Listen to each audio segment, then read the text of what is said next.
Lovely.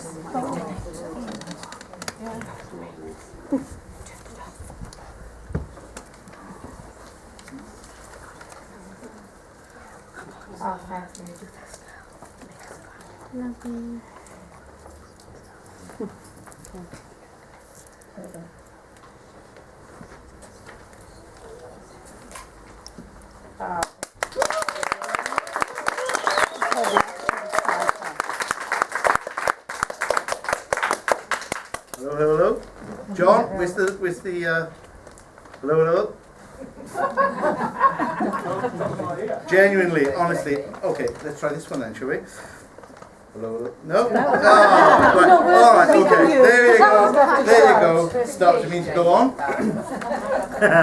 Okay, right. So, I've got something written down.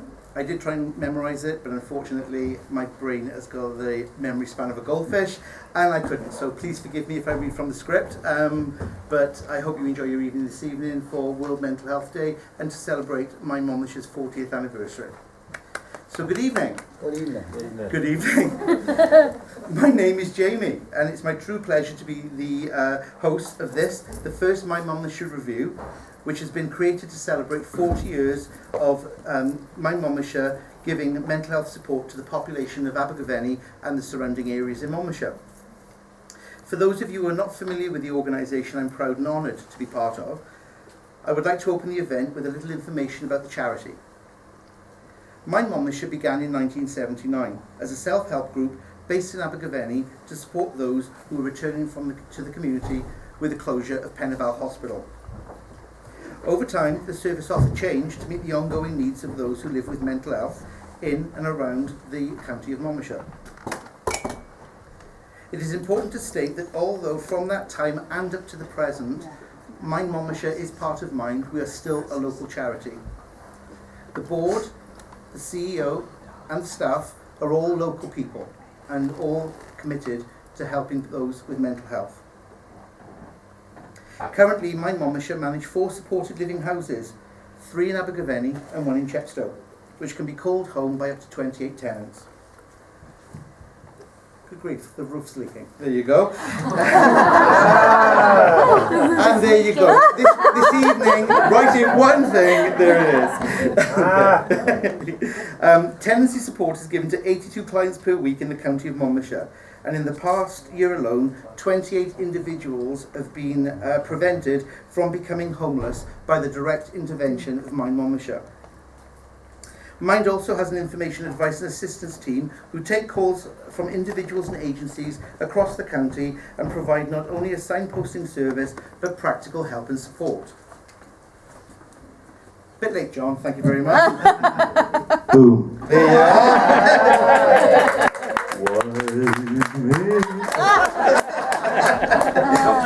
There you go. Thank you. There we go. Our counselling service is currently at capacity, and at present we are not taking any further referrals. But this only underscores the need there is for more mental health support in the county. Mm-hmm. And between April 2018 and March 2019, our Welfare Rights Project has increased benefits income by 1.3 million in the county alone.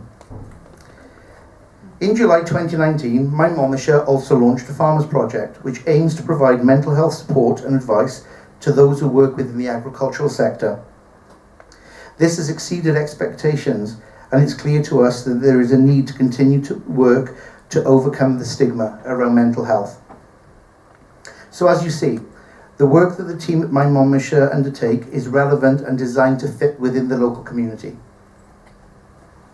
Anyone here who has had the pleasure or misfortune, depending on the staff that are in that day, to visit the office will see in bold letters 5 sentences. We reach out to anyone that needs us. We are stronger in partnership. We listen, we act. We speak out fearlessly. And we never give up. I hope you will take these words with you when you leave tonight and challenge stigma around mental ill health wherever it rises. As a democratic society, in a first world country, in the top 10 richest countries of the world, we should reach out to those who are more vulnerable and need support. Our aim tonight is to show that mental health can affect anyone, young and old, rich and poor, male or female. Mental health does not discriminate. It is an equal opportunities illness.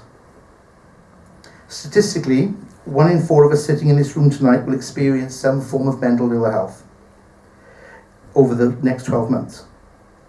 It is hoped that through sketches, poetry, and songs performed here this evening, a greater awareness can be shared, and the hope of a culture of openness where people can talk about the way they feel without fear of judgment will be fostered. And now to the event that you've come to see this evening. I am pleased to introduce a group of extremely talented people who have given their time for free for this cause.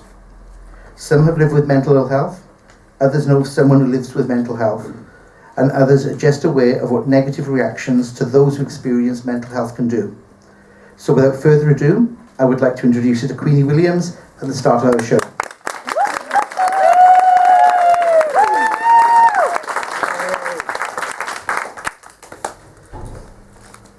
Welcome to a Monmouthshire Theatre production. We are here to change minds, to inspire cause of action, to make you think of how life could be, to help you see how to be set free. We are here tonight to enthrall. Pick up the phone and give us a call. When in need and at wit's end, when you think you've lost the plot and going round the bend. We are here to lend a hand and point you in the right direction. Also to cause a positive reflection, all about PTSD, psychosis, dementia and depression. So please put your bums on seats and pay attention to these great mind athletes with great affection. Thank you.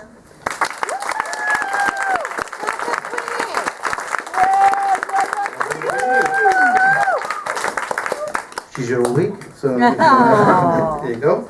Okay, there are many forms of mental health.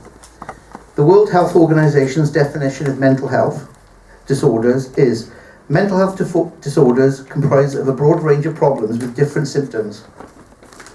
However, they are generally characterized by some combination of abnormal thought, emotions, behavior, and relationships with others.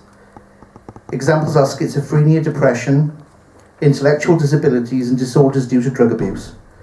And most of these disorders can be successfully treated. Our next presentation is given by Ruben.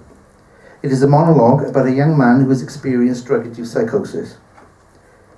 He is playing the part of Rob, a young man who has experimented with drugs at an early age and the effect that it has on his life. It's good to remember at this point that psychosis through drug abuse is only one way to become psychotic, and there are other causes and reasons for psychosis. Thank you very much.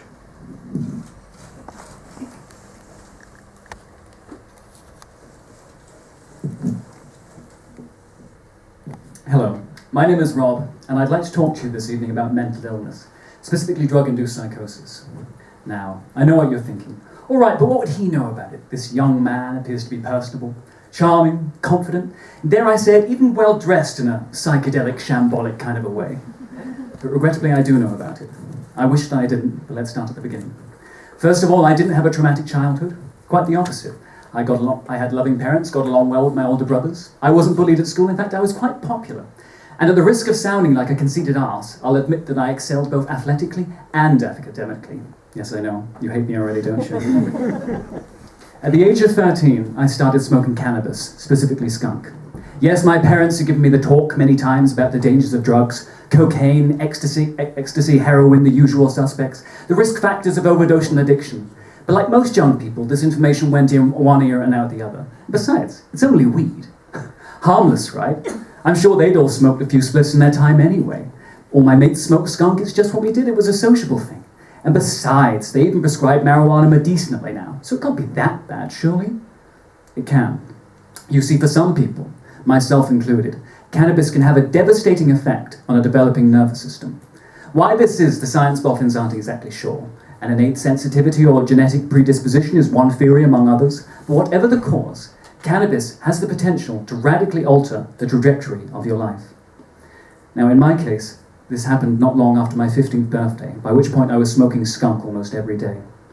I was running late for school as usual, getting ready in the shower, when suddenly I heard a man's voice whisper very distinctly into my ear, You will die today. Then later on, while I was in double maths, grappling with vectors, I heard the voice again. Why are you still alive, Rob? I told you to kill yourself. Go on, make up for lost time. No one will miss you. Do it now, Rob, kill yourself.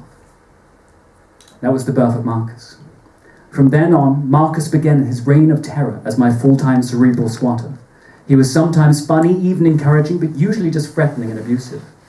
3 months after Marcus took up residency in my brain, he was joined by Graham. Now, Graham was different. He'd look after me. He'd warn me about the dangers in the world around me. He'd let me know who the plastic people were. Now, the plastic people weren't real. They were evil, and they would try and kill the ones you loved. After 6 months, there was hardly a moment, day or night, in which I was not being harassed and harangued by Marcus and Graham, and the only way I knew how to deal with this interminable assault upon my mind was to hide away and smoke more skunk. Now, on one level, I was aware that what I was experiencing was far from normal. But on another, deeper level, I was so immersed in this altered reality in which I found myself that I began to lose my identity. The sense that I had always been tormented by these others living inside of me pervaded and took over to the extent that all my memories of my previous joys and happinesses felt so clouded and remote. It's like they were no longer my memories. They belonged to someone else. But I still had enough awareness to realize that if other people knew what I was going through, the fear, the paranoia, the auditory hallucinations, well, they'd know I was crazy. They'd try and lock me up. And that was worse to me than anything that I did. So I worked very hard to try and mask what I was going through. But ultimately I couldn't keep up the pretense, and my parents began to express concerns over my increasingly weird behaviour, which in my reality was totally normal reactive behaviour. I mean, when you're being chased through Tesco by the plastic people, and you're told by Graham that the only way you can save yourself is by pouring a carton of milk over your head, because milk is toxic to plastic people and will also render you invisible to them, what are you going to do? You obey the fear. You pour the fucking milk. Things took a nosedive after that. I was arguing with my friends and family more and more as I struggled to defend this strange behaviour, and I just couldn't cope with Marcus and Graham anymore, with this constant gnawing inside my brain. So I decided to remove myself from the equation. No more Rob meant no more pain and distress for my family. No more Rob meant putting an end to Marcus, to Graham, to the plastic people, to everything. It meant surrender. It meant release. So one day, not long after this, I took myself to the train station with the intention of throwing myself into the next train. As I approached the platform, a great sense of peace and serenity overcame me as I thought of all my difficulties finally coming to an end. And I was so caught up in this vision of peace that I didn't look where I was going, and I tripped over the luggage of the man in front of me. Now, as he bent down to help me up, he must have seen something in my face or my demeanour, because it's as though he looked right into my soul, as though he knew exactly what I was about to do, and said, "Are you all right, son?" Those few simple words changed my life. And for some reason, when I looked into his kind eyes, I said, no. No, I'm not all right. And I just broke down. Everything that I'd been holding back about Marcus, Graham, the plastic people, everything, it just all came pouring out. And he just stood there and listened patiently. And when I'd finished, he said to me gently, please let me help you. I nodded my assent. And by the end of the day, I'd been admitted into a psychiatric hospital. Now, my first few weeks there were all a blur as I was sleeping so much, but eventually the medication kicked in, and after 4 months I was permitted to be discharged. I was a lot better than I had been, but I had a long way to go to get to be the man I am today. Now, while I was there, the doctors told me that my psychotic symptoms were more than likely a product of my having smoked cannabis from such a young age. And that was the first time I'd heard the term drug-induced psychosis. Psychotic? Was I psychotic? I mean, surely not. It's not like I was some mad axe murderer burying bodies under my dad's runner beans. And yet, while I was in the hospital, I met many people who were suffering from one form of psychosis or another. And while they all definitely had their own demons, quite literally for some, I found that underneath all of that, most of them were just otherwise normal, good-natured people who just happened to be going through one of the most terrifying experiences of their lives. And there was a mad axe murderer among us. And it certainly helped to dispel any erroneous notions I previously held about what a crazy person is. Now, once I'd been discharged from the hospital, I was keen to get back into the swing of things, to try and reclaim the life I felt I'd lost. But mental illness doesn't work like that. I had good days, great days even. But I also had days when Marcus and Graham would seem to come screaming back with a vengeance, and it was back like I was back to fucking square one. The difference was that this time, instead of hiding myself away, I could talk to my family about it. I could tell them that I was struggling, that I was having a bad day. And that in itself, that ability to be open, to be real, to be honest, to be genuine about what I was going through, well, it meant that a recovery was finally a real possibility. Now, I'll never be the person I was before. He's gone. The person I am today has been in large part forged by my experiences with mental illness. And painful, devastating, and traumatic though those experiences were, I do believe they've taught me an empathy and a depth of experience I never would have learned otherwise. They've taught me that we're all going through something, that all of us have our stories, and that all our stories are important. They shape us, and if we let them, they teach us to be accepting, understanding, and non-judgmental of all differences. These experiences may be a part of me, but they are not the whole of me. They do not have to define me. I am more than a diagnosis. I'm a son, I'm a lover, I'm a brother, I'm a musician, I'm a poet, I'm a writer, I'm a geek, I'm a tree hugger, I'm a go-getter, I'm a carer, I'm a warrior, I am all of these things and more. The stigma surrounding mental illness so often pervades because it is seen as someone's defining characteristic of who they are above all else. We hear someone say that she's schizophrenic or he's bipolar, as though that were the sum of their being, when in point of fact they are so much more than that. The point I'm trying to make is that in order to overcome this stigma, we need to start looking beyond the labels, to see the whole warehouse, and not just the one broken box in the corner. Mental illness is really a true leveler. It has no bias. It can happen to anyone for any number of reasons or for no reason at all. It can be life-changing, debilitating, and deadly. Yet I'm here to offer hope that no matter how dark and tortured the present may seem, there is a way through. There will be bad days, yes, but with the right help and support, the good days can begin to outweigh the bad, and life can seem worth living once again. And on a personal note, I'd like to end by thanking that old man who, when he saw a young boy struggling in public, instead of walking on by, stopped to speak to him. And in so doing, not only saved a life, but made one. Thank you.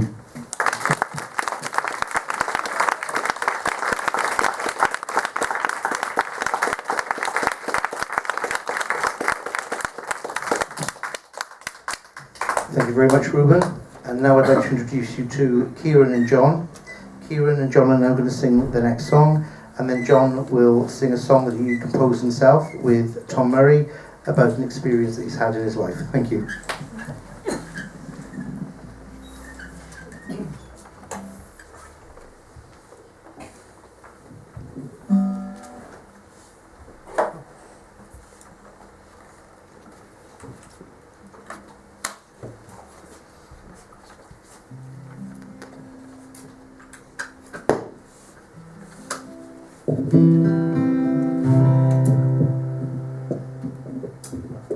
Evening, how are we doing? I'm John, it's Kieran. I got a bald head, so you may well mind your eyes, okay?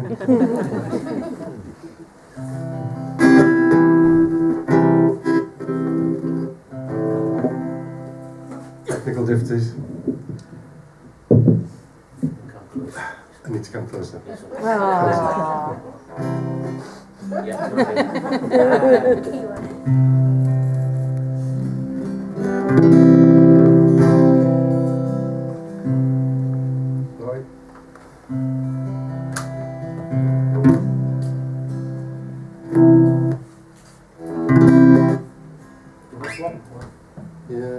I think In your own time, John. It's only a paid audience, that's right. all this talk of getting over, it's getting me down, my love, like a cat in a bag, waiting to drown. This time I'm coming down, and I hope you're thinking of me as you lay down on your side. Now the drugs don't work, they just make you worse, but I know I'll see your face again.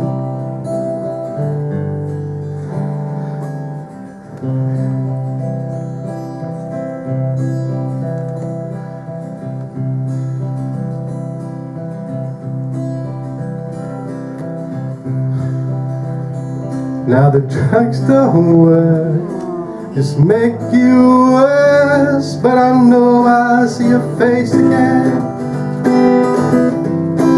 'Cause I know I'm on a losing streak as I met down my old street. And if you want a show, just let me know and I'll sing in your ear again. Now the drugs don't work, they just make you worse, but I know I'll see your face again. 'Cause baby, ooh, if heaven calls, I'm coming to, just like you said. If you leave my life, I'm better off dead. All this talk of getting old, it's getting me down my low,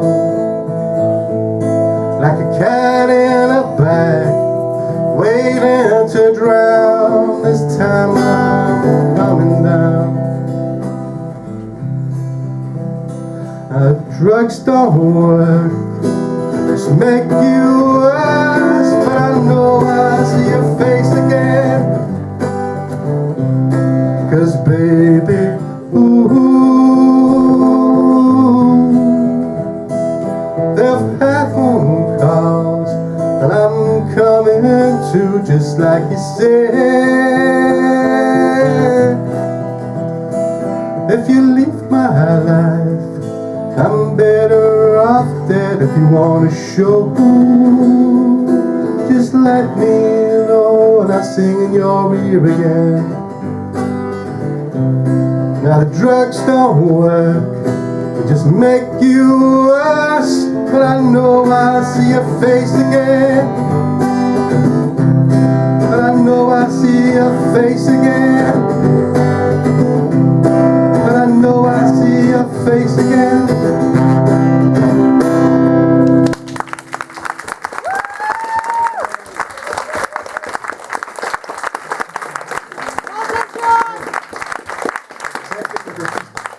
We don't have effective performance. There we go. That's what it is. Well done, John. John, can you change the lead? Yeah.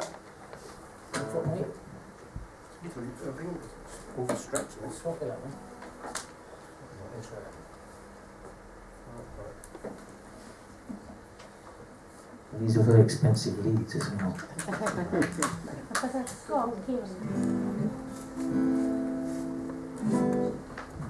It's not really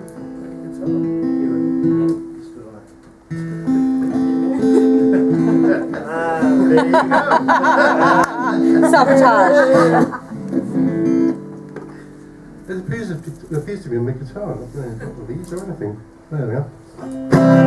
Oh! That was a surprise.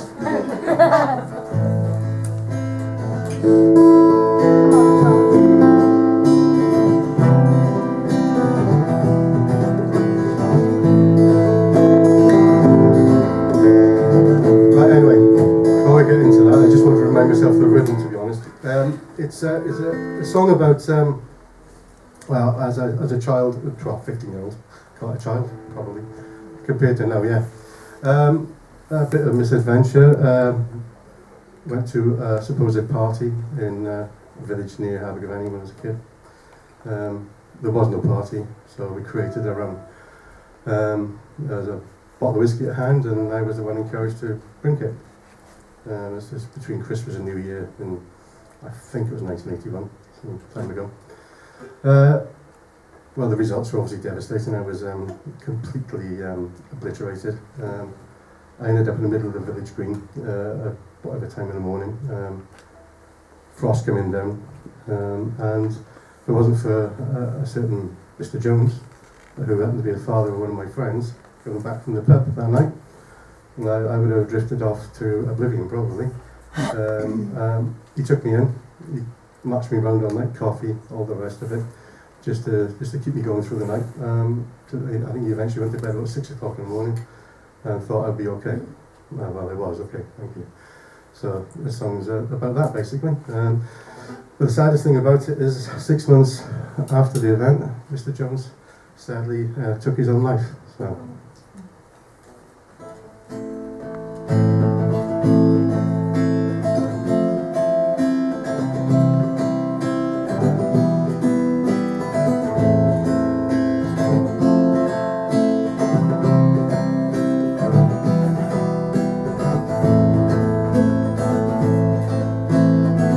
Drifting into a starlit sky, a blanket of frost sings my lullaby. Streetlights watch, but they never see any angels are watching over me. Yes, the angels are watching over me.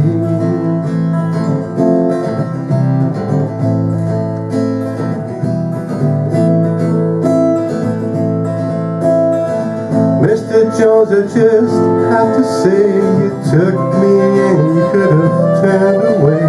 Kept me going through that cold dark night, and the angels are watching over me. Yes, the angels are watching over me.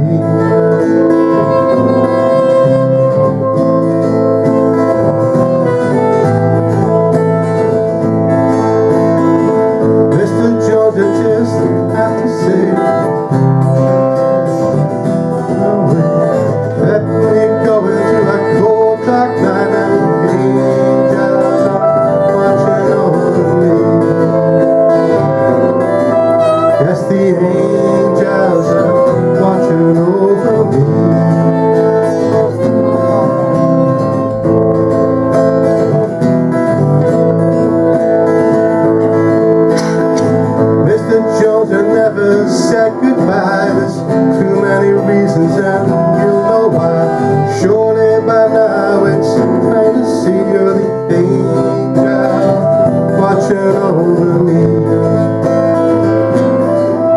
It's the angel watching over me.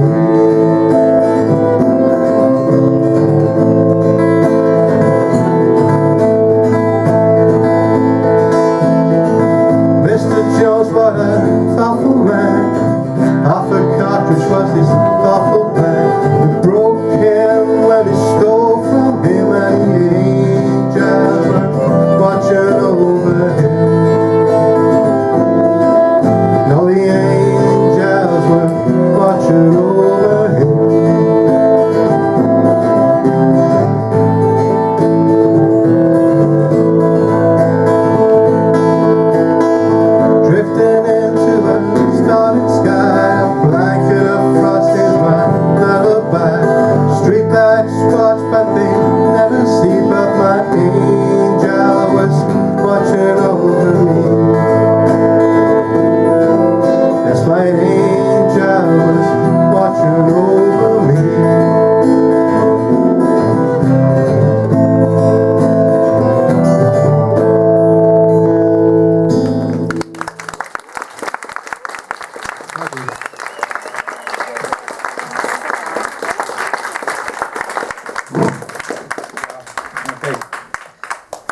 Guys, it is now my honour to introduce Anne Drysdale, a celebrated and nationally renowned author and poet. Not only is Annie a true talent, but she's a neighbour of 13 years. Don't forget my milk, Annie. Something which I will be eternally grateful for. So, ladies and gentlemen, please welcome and put your hands together for Anne Drysdale.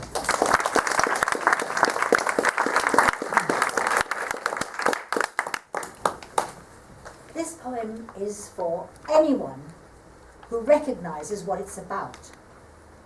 It's about a character called Sad.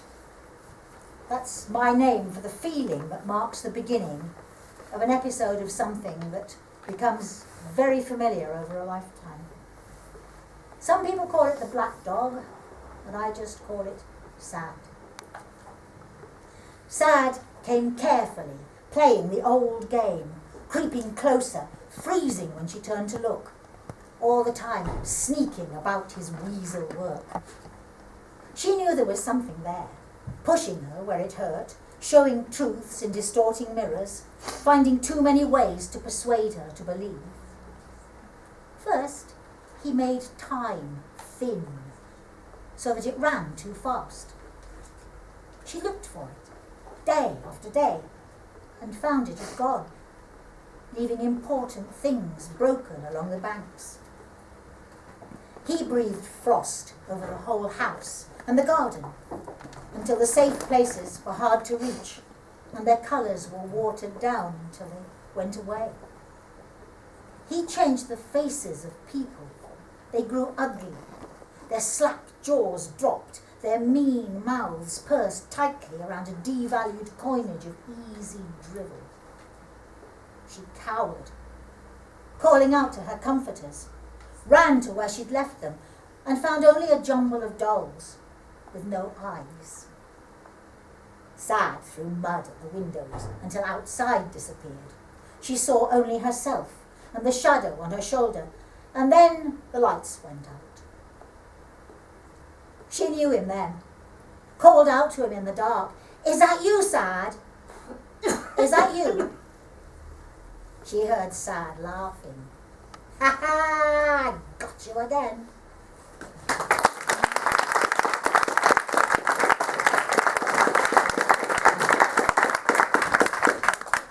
Thank you, Annie.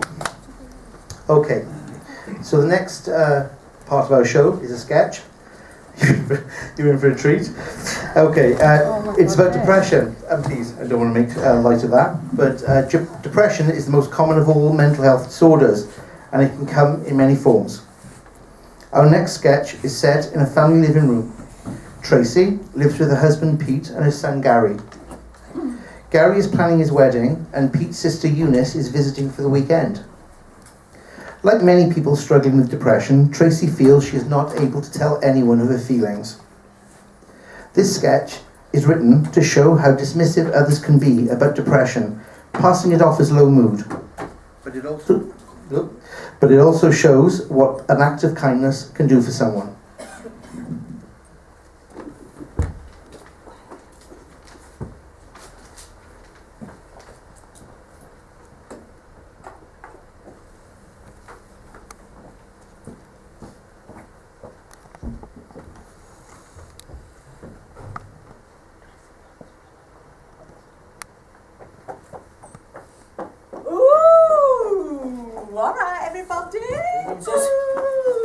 Do you know what? Some right bloody good gossip in this magazine, I tell you. It's amazing, Pete. Say yes to the dress. One of my favourite programmes. I bloody love it. It's amazing. It is amazing. Anyway, Gary, have you sent your Steph's wedding dress yet? No, it's bad luck. Anyway, so long as she's happy, I couldn't give a toss if she wore a bin liner. Oh, you haven't sent out invitations yet, have you? You know what? You need to get a bloody move on. Well, it's not long now. Mum's sorting out the invitations, but I'm sure she's on top of them. Well, your mum needs to get a move on. She's gutting it a bit fine. Invitations, yeah. I think I've done the invitations. I'm sure I had. They're with the printers. I better check though, but I got so much to do and I just feel so tired all the time. Hey, what about flowers? No, same. Oh, God. I've done the flowers. I'm sure I have. I've sorted that. I've told her that already. I just wish she would let up. You haven't decided what you're wearing yet, have you, Tracy, love? You need to get a move on, you know. Make more of an effort, Tracy, love. You don't want to let our Gary down on his big day. I have been looking, but I seem to make a decision. You know what? I did see something. It was quite nice. I think it'll do in Roman Originals. It was quite nice. What colour? Pale lilac. Lilac? Really? Ooh. Bit wishy-washy, innit? Hey, and I hope you've got everything matching, like, you know that I like everything coordinated. I just wish Eunice would let up. I've been looking for ages. I can't make a decision about the dress, can't make a decision about anything. My head is just so full of stuff, and my head is spinning. I can't think straight, just constantly spinning. You've lost weight, Our Pete. You've been dieting. Hey, I tell you what, it bloody suits you, you know. You look quite amazing. Hey, you and our Gary look like brothers. Nobody would know you were old enough to be his dad. Well, it's not intentional. She hasn't cooked a meal for bloody ages. I stop at Greg's on the way out and get a snack. Really? Come on, Dad, you're a grown man. You can cook for yourself. It's not like you're exactly wasting away. Oh, God love you, Gary. You're such a man's boy. Hey, so hang on a minute. Why's she not cooking for you? What's wrong with her? What does she do all day? Certainly not bloody cleaning, that's for sure. Hey, anyway, can't believe that she can't be bothered to make you dinner, you know. It's like just so... I don't know why you put up with it, you know. And you know what? Our mum would turn in her grave if she knew you weren't getting proper dinners. I used to love cooking. I'm a good cook. I can't be bothered. Can't be bothered to even make a bit of toast. If I did, I'm sure I wouldn't eat it anyway. Everything, I just feel so sick all the time. Everything's churning up inside and I'm not really hungry anyway. Eunice is right. Look at this place. Such a mess, and I used to be so house proud. Have you decided where you're going for your honeymoon yet, our Gary? Hey, you know, our Chardonnay and Carl, they went to Bermuda for a fortnight. Not my cup of tea though. You hear too many stories about people disappearing in that Bermuda rectangle. Well, we're not going on honeymoon, actually. We're saving up money for a deposit on our flats, so we'll just go somewhere away for the weekend. Nothing special. Nothing fancy. No honeymoon? No. Oh well, I suppose they don't need honeymoon these days, do they, Pete? They're probably at it like rabbits. What would I know about that? Me and Tracy believe share the same bed anymore. What? No, lucky? No. Come on, Dad, I don't need to hear about that. Oh. Hey, Gary, give over. Where do you think you come from, Stork?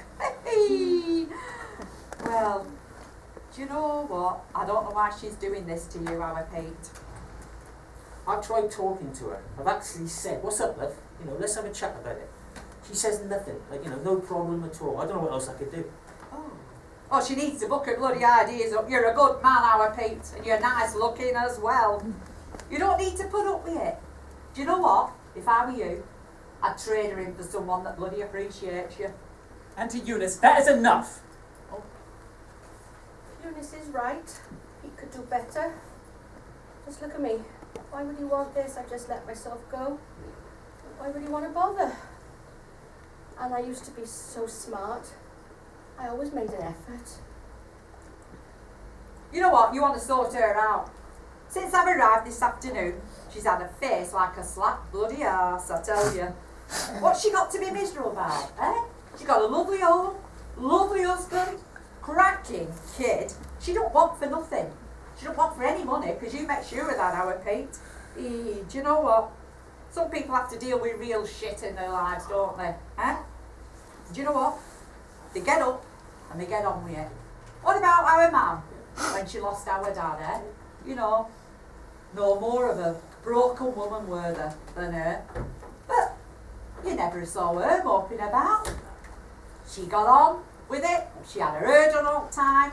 Lovely clean house. Smile on her face. She's none of this bloody self-pity like she's doing. She got up and got on with it like we all do. Eunice is right. I shouldn't be feeling like this. I got everything. I got a lovely house. Got lovely kids. Got enough money. So I should be happy. All I want to do really is get hide away. Oh, I've tried to snap out of it. Next she'll be saying, she needs to pull herself together. Do you know what? She needs to pull herself together. Well, I'm going out in the garden for a cigarette. You coming? Oh. Do you know what? I'd give up. But being round her today, I need a bloody fag. Come on. Do you want to hit fags? Oh, that'd be a good idea. Thank you. Thank you. Lighters in my bag. Somewhere. Mum, Harry, love. I'm fine. It was just, you know what Auntie Eunice is like. She likes to have a dig. Well, look, I know Auntie Eunice can be a witch at the best of times, but you don't normally let her get to you like this. And besides, it's not just a thing. Mum, you haven't been yourself for a while now. I never see you smiling or hear you laughing around the house. You never sing anymore or go to choir practice or see your friends. Mum, this isn't like you. You're not fine. Oh, Gary, love. I don't know what's the matter with me. I don't want you to see me like this, crying all the time, but I just can't seem to get a grip on anything. My head's spinning. I can't think straight. I'm so tired. I know I should be happy, love. Oh, but I know I should be happy. I don't know, it's not fair. I just feel so useless. Your dad deserves better. You deserve better. In fact, you'd all be better off without me. No, Mum, please, don't talk like that. You know we'd all be lost without you. But I do think that you need to go to the doctors. You need a little bit of help. Love, I'll be fine.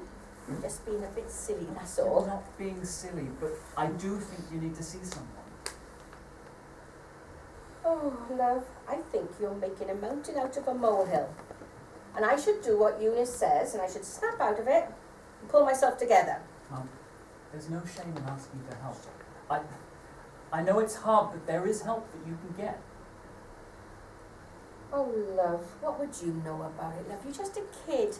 And anyway, all I need is a good night's sleep, and I'm sure I'll be right as rain in the morning. But, Mum, I do know about it. I know I haven't told you about this before, but when I was in my last year of uni, I really started to struggle with everything. The way you are now. Love, you didn't tell us. You didn't tell us. Why didn't you talk to us about it? Well, for exactly the same reason you haven't really told anyone. I was ashamed, I was afraid of what people would think of me, that I was weak, that I was less of a person. All these things that are eating you up on the inside right now. Oh, love, you should have told us. Whatever happened, me and your dad will always love you. Exactly, Mum, and the same's true of you. We'll always love you as well. Well, look, eventually I did speak to a friend, and he persuaded me to go to a doctor, and, you know, it took some time, but it really did help. So the point I'm trying to make is that it doesn't have to be this way. So why don't you make an appointment? Do you think that would help? Do you think that would help? Mum, I can't promise anything, but I think it's worth a shot, and it can't make things worse now, can it? Look, how about if I come with you? Come with me. You'd really come with me. Of course I would. Oh, I don't deserve you. Oh, God. Tell you what. I will make an appointment. I'll phone them in the morning. Promise? I promise. Now, tell you what.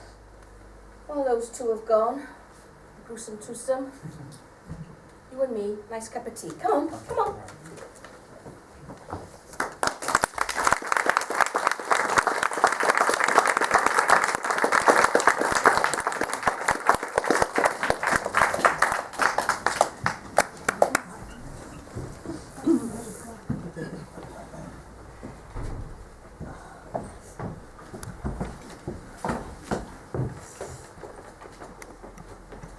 When you're weary, feeling small, when tears are in your eyes, I will dry them all.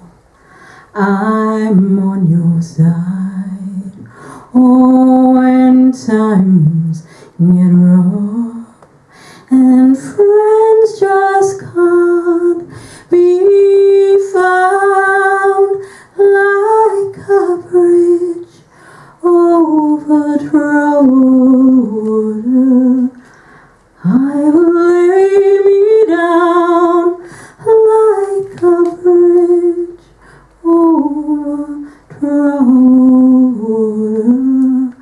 I will lay me down.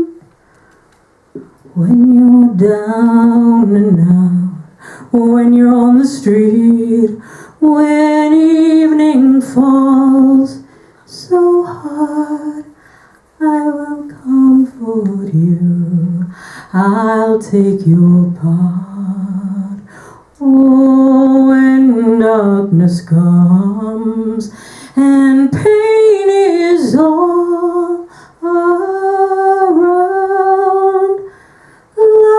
a bridge over troubled water.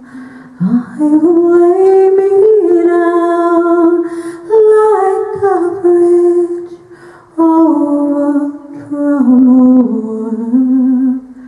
I will lay me down. Sail on, silver girl, sail on by. Your time has come to shine. All your dreams are on their way. See how they shine. Oh, if you need a friend, I'm sailing right behind like a bridge over troubled water. I will ease your